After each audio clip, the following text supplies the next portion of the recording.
Do you know that China has banned government officials from using iPhones and other foreign smartphones for work? This is because China is concerned about the security risks posed by foreign-made devices. The iPhone is made by Apple, a US company, and is subject to US laws and regulations. The ban is also seen as a way for China to promote its own domestic smartphone brands.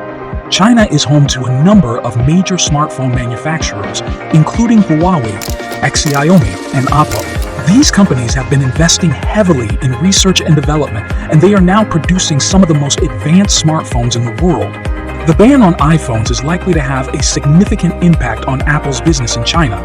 The company generates billions of dollars in revenue from China each year, and the ban could hurt its sales and profits. The ban is a sign of China's growing technological ambitions. The country is determined to become a leader in the global tech industry, and it is willing to take steps to protect its interests. That's 1 minute of tech news. See you next time.